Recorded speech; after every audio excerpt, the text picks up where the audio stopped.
नमस्ते प्यारे छात्रों। मैं सोनोने पीएस आप सभी छात्रों का कक्षा 8वीं में स्वागत करता हूं तथा आप सभी छात्रों की सुनहरी सफलता के लिए हार्दिक शुभकामनाएं देता हूं।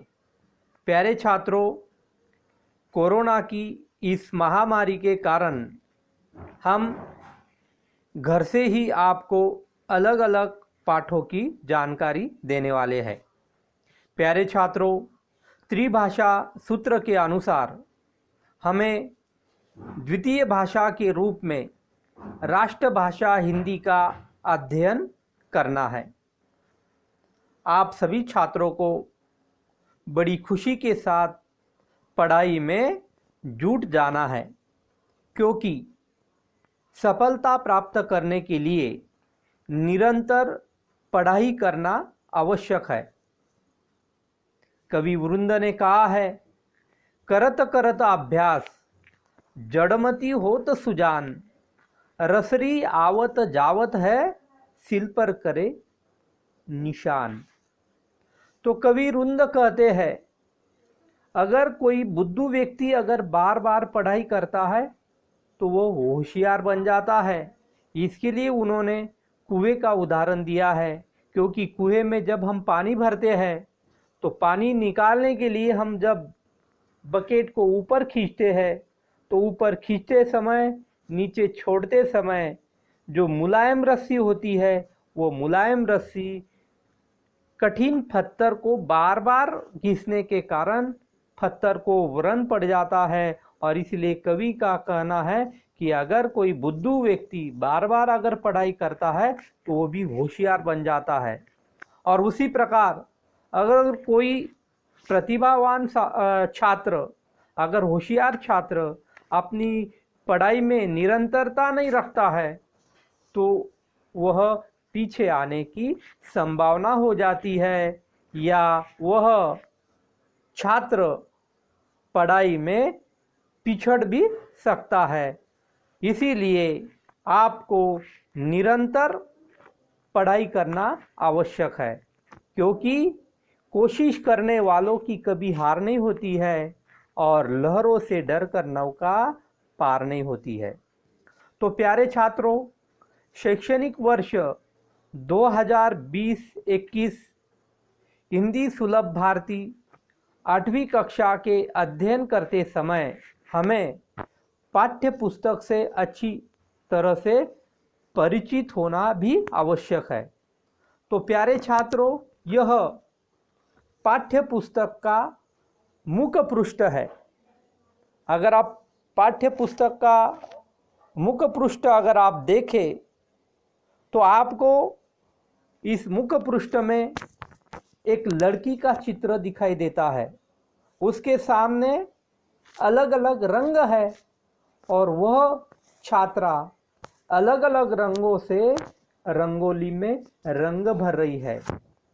उसी प्रकार हिंदी सुलभ भारती पाठ्य पुस्तक का यह मल पृष्ठ है। मल पृष्ठ यानी पिछला हिस्सा।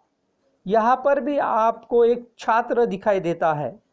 उस छात्र के सामने अलग अलग रंग है और वह अलग अलग रंगों से रंगोली में रंग भर रहा है और उसी कारण सुंदर रंगोली बनी है। इस प्रकार हिंदी सुलभ भारती 8वीं कक्षा का किताब रंग बिरंगी अति आकर्षक है। इस किताब का अच्छी तरह से अध्ययन करके अपने जीवन को भी सुंदर, अति आकर्षक आप बना सकते हैं और इसीलिए आपको निरंतर पढ़ाई करना आवश्यक है। तो प्यारे छात्रों, हम इस पाठ्य पुस्तक को अगर देखें तो उसके पहले पन्ने पर हिंदी अध्ययन निष्पत्ति 8वीं कक्षा, यानी इस पाठ पढ़ने के बाद, इस पुस्तक को पढ़ने के बाद हिंदी की कौन सी फल निष्पत्ति होनी चाहिए उसके बारे में यहाँ जानकारी दी है। यह भी आपको अच्छी तरह से पढ़ना है।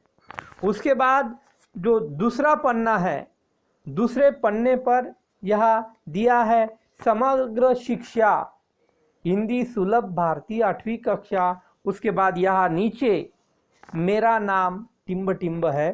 तो प्यारे छात्रों, आप सभी को अपना पूरा नाम सुवाच्याक्षर में यहाँ लिखना है। उसी प्रकार अगले पन्ने में अगर आप देखें, तीसरे पन्ने पर यहाँ पाठ्य पुस्तक निर्मिति मंडल, उसी प्रकार हिंदी भाषा समिति, हिंदी भाषा अभ्यास गट आदि की जानकारी इस पृष्ठ पर दी है। उस पृष्ठ को भी आपको अच्छी तरह से पढ़ना है। उसके बाद आगे यहाँ भारत का संविधान हिंदी में दिया है, और जिन छात्रों का हिंदी संविधान कंठस्थ नहीं है, ऐसे छात्र यहाँ संविधान पढ़कर हिंदी का संविधान कंठस्थ कर सकते हैं। उसके बाद अगले पन्ने पर अगर आप देखें तो यहाँ पर राष्ट्रगीत दिया हुआ है। जिन छात्रों का राष्ट्रगीत कंठस्थ नहीं है, तो ऐसे छात्र यहाँ पढ़कर राष्ट्रगीत कंठस्थ कर सकते हैं। और यहाँ नीचे प्रतिज्ञा दी हुई है, और जिन छात्रों की हिंदी प्रतिज्ञा कंठस्थ नहीं है, ऐसे छात्र इस किताब की हिंदी प्रतिज्ञा पढ़कर कंठस्थ कर सकते हैं। उसी प्रकार अगले पन्ने पर अगर आप देखें तो यहाँ महाराष्ट्र राज्य पाठ्य पुस्तक निर्मिति मंडल के जो संचालक हैं डॉक्टर सुनील मगर जी ने आपको यहाँ प्रस्तावना दी है। तो उस प्रस्तावना को आपको भली भांति अच्छी तरह से आपको पढ़ना है, और उन्होंने क्या जानकारी दी है वो आपको समझना है। उसके बाद अगर आप देखें तो अगले पन्ने पर अनुक्रमणिका दी हुई है। तो अनुक्रमणिका यहाँ दो हिस्सों में है। पहला हिस्सा है पहली इकाई, और दूसरा हिस्सा है दूसरी इकाई। अगर आप पहली इकाई अगर देखें तो पहली इकाई में कुल मिलाकर 9 पाठ है। यहाँ 9 पाठों की अनुक्रमणिका, उसी प्रकार पाठ का नाम, वो कौन सी विधा है, रचनाकार का नाम क्या है, और कौन सा पाठ कौन से पृष्ठ क्रमांक पर है, उसकी जानकारी यहाँ पर दी है।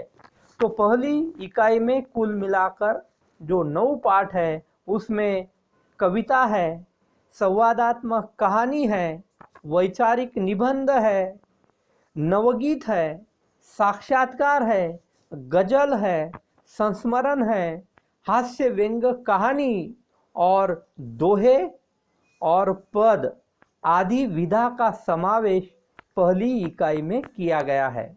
दूसरी इकाई में भी कुल मिलाकर 9 पाठ है, उसकी भी यहाँ पर अनुक्रमणिका में उसकी जानकारी, उसी प्रकार पाठ का नाम, वो कौन सी विधा है, उसके रचनाकार कौन है, कौन से पृष्ठ पर कौन सा पाठ है, उसकी सारी जानकारी यहाँ पर दी है। तो दूसरी इकाई में भी कुल मिलाकर 9 पाठ है। उसमें नई कविता, लघु कथा, एकांकी, नए दोहे, पत्र, गीति नाट्य का अंश, भाषण, मनोवैज्ञानिक कहानी, गीत आदि का समावेश दूसरी इकाई में किया गया है। उसके बाद अगर आप पाठ्य पुस्तक के अंतिम पन्ने को अगर आप देखेंगे तो यहाँ पर व्याकरण विभाग यहाँ पर दिया है। व्याकरण विभाग में शब्द भेद, उसी प्रकार क्रिया के काल, शब्द संपदा आदि सारी बातों की जानकारी दी है। उसके बाद उपयोजित लेखन यानी रचना विभाग की भी जानकारी यहाँ पर दी है। रचना विभाग में पत्र लेखन, गद्य आकलन यानी प्रश्न निर्मिति और वृत्तांत लेखन, कहानी लेखन, उसके बारे में जानकारी दी है। उसके बाद विज्ञापन लेखन, अनुवाद लेखन और निबंध लेखन किस प्रकार करना चाहिए, उसकी सारी जानकारी ये पिछले पन्नों पर दिया है। उसके बाद यहाँ पर आपको संत कबीरदास और संत सूरदास के दोहे और पदों का भावार्थ यहाँ पर दिया हुआ है। तो इस प्रकार प्यारे छात्रों, हिंदी सुलभ भारती का यह किताब अत्यंत आकर्षक है। अत्यंत मनोवैज्ञानिक ढंग से छात्रों के आयु के अनुसार इस किताब की निर्मित की गई है। तो प्यारे छात्रों, हम इसके बाद एक एक पाठ की जानकारी लेंगे, लेकिन कोई भी पाठ पढ़ाने से पहले आप सभी छात्रों को पाठ को घर पर अच्छी तरह से पढ़ना है। और आपको पाठ में जो कोई दिक्कत है, जो कोई समस्या है, वो समस्या आप अपने विषय अध्यापक से पूछ सकते हैं और अपनी शंका का निरसन आप करा सकते हैं। इसके कारण आपका जो पाठ है वो आपको अच्छी तरह से समझ में आ सकता है। तो प्यारे छात्रों, आज के लिए इतना ही। धन्यवाद। घर पर ही रहो और स्वस्थ रहो।